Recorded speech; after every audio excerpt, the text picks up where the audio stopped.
everyone, it's Asha and welcome back to Reading with Asha. I mean, when you read, you're like going into a whole different world.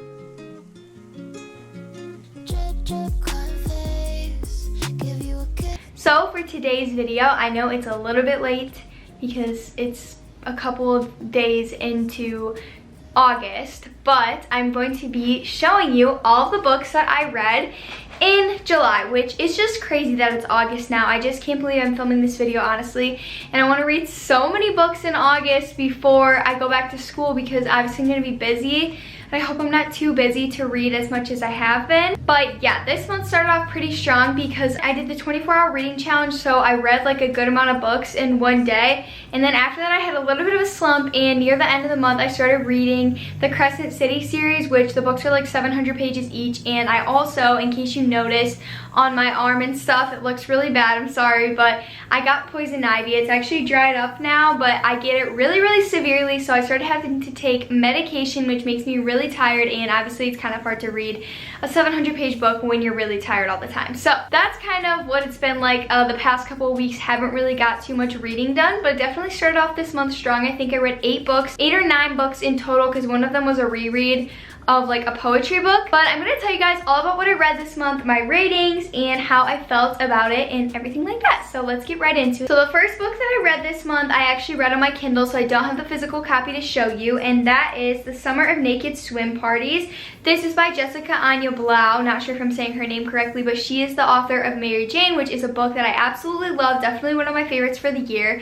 So I read this book and I thought it was cute. It wasn't my favorite, but it was still really cute, and I think if you enjoyed Mary Jane, you would enjoy this. It's a little bit more vulgar, I would say, but kind of the same vibe. But yeah, it's another coming of age novel by the author who wrote Mary Jane, which if you don't know, Mary Jane is such a good book. It's one of my favorite, it's probably my favorite coming of age novel ever, and it was really good. But I gave this book a 3 stars because I did enjoy it, but it wasn't my favorite, but it did have me laughing and everything like that, as Jessica Anya Blau just does when she writes. So I thought it was still really cute and would recommend it. It was on Kindle for like $2 on sale, so I just got it. And also, if you don't know, I feel like I talk about this sometimes, but if you have a Kindle during the months of, I think the end of June 30th to September 30th, it's a summer reading challenge. So if you read a ton of books, you get points, and the points turn into money to buy books on Kindle, or at least that's how it was last summer. So if you read a lot of books on your Kindle,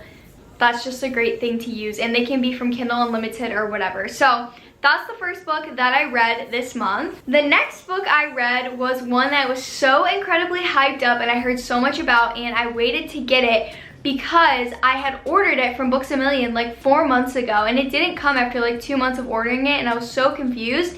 And then they just canceled the order. And that book is Better Than the Movies by Lynn Painter, which was so hyped up by one of my favorite booktubers, Haley Pham. I absolutely love the books that she recommends pretty much always. So I was really excited to read this one, but it actually came out on Kindle Unlimited, and it just came out in paperback like a week or 2 ago. So if you want to get it, it's on paperback now, and you can definitely find it quicker, but it came out on Kindle Unlimited, so I read it on my Kindle. I gave it a 4.5 stars because I thought it was really cute, and the characters definitely stuck with me. It's like a high school kind of YA romance, so I feel like it's a good time to read it right now if you're going back to school. I just think it was so cute. I definitely really enjoyed it. It made me laugh, and it was so easy to read. I read it in my 24-hour reading challenge, and it took me like 3 hours maybe to read, and it was just so cute, so good. Totally recommend it, and do think Haley Pham hyped that one up for a reason because it was definitely a really cute little book. Like, I loved it, and I'm excited to read her new book that's coming out this year. I want to say in like November or something, I'm not positive, but it was definitely really cute, and I do recommend it. So next up, I read The Inheritance Games, the first book in the Inheritance Games series, and this is by Jennifer Lynn Barnes. I think this one started off super strong. It's definitely very interesting and a page turner for many reasons because the main character starts off the book broke, like living in her car for a couple of different reasons that you'll find out. And then when she's at school one day, she gets called down to the office and finds out that she inherited a ton of money from someone she doesn't even know. So it's actually crazy because this man who left her all the money has a really big family, and she was left more than any of them, and so they all have their opinions on her, thinking like, oh, what did you do to get this money? But she literally doesn't know the man at all, and so it becomes this huge mystery to solve of why she got the money and everything like that. And I think that the boys or the brothers in this book are all like super interesting as well. So I think you would definitely probably like this book. It's a YA, I guess, mystery book, and it was definitely super easy to read, and I flew through it. I enjoyed this one. I gave it a 3 stars. It wasn't my favorite ever, but I definitely did enjoy it. After I read that, I finished reading You Are a Badass by Jen Sincero. Not sure if I'm saying her name correctly, but this is actually a nonfiction book. I annotated it. So good, but I usually don't annotate my books like my fiction books. I just don't like to write in them or anything. But when it comes to nonfiction, I don't really read nonfiction books, like the physical copies. I'll usually listen to the audiobooks because it's just easier for me to understand and comprehend what it's saying when it's the audiobook. But this one, I got a paperback, and I actually annotated so much of it, and I really enjoyed like annotating this, and I'm really enjoying being able to go back and look into what I annotated. So if you need a good like self-help book, or you're kind of just feeling like you want to be inspired, or you're feeling not confident, this book is perfect. Either the audiobook or the physical copy. This was like $8 or something on Amazon. I totally recommend this one. I think I gave it a 5 stars. Definitely one of my favorite self-help books of the year. I learned a lot from this book and have applied so much of what I learned to my daily life, and it's definitely helped me so much, so I totally recommend it. Okay, so the next book that I read is the second book to the Inheritance Games trilogy, which the third one comes out this month, I think on August 30th, but this is the second one. It's called the Hawthorne Legacy, and I definitely like this one a lot more than the first one.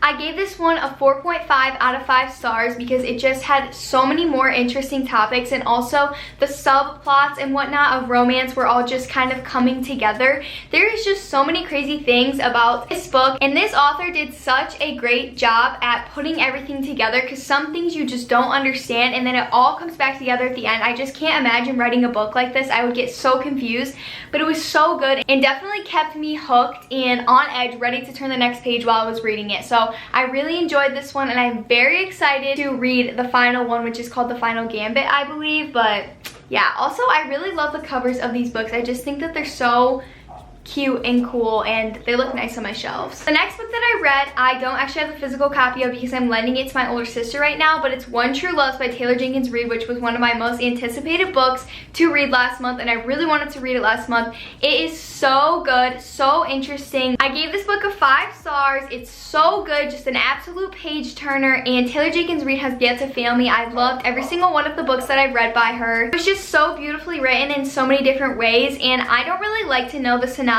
of a book before I go into reading it. I usually like to go in blind, but this one is very interesting because it's about a girl who had a high school sweetheart, and they were together for a long time. They were married, and then one day he passed away from a helicopter crash. I think it was a helicopter crash.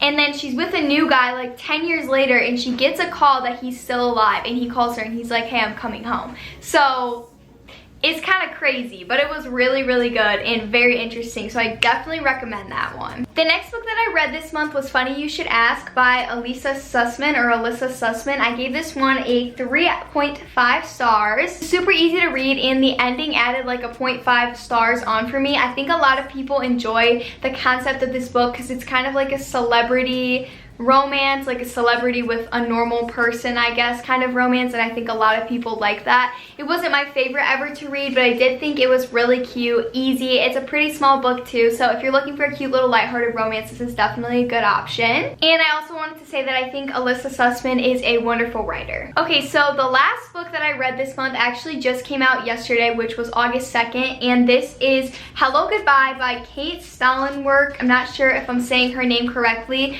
but this book is so cute. It's kind of like a mystery, but also there's some subplots of romance. It's definitely a fiction book. I don't know what it would be categorized as, and it also has some history in there, but nothing too crazy. And I really enjoyed this book. I enjoyed it way more than I expected to. I gave it a 4 out of 5 stars, and it made me cry, which a lot of books don't make me cry unless they are very sad. but just some of the topics in this book made me so sad. It made me cry. It's basically a coming of age novel about this girl who ends up having to spend like the entire summer, or not the entire summer, but most of her summer talking to her grandma, and she learns all these things about her Gigi, that's what she calls her grandma, that she didn't know before.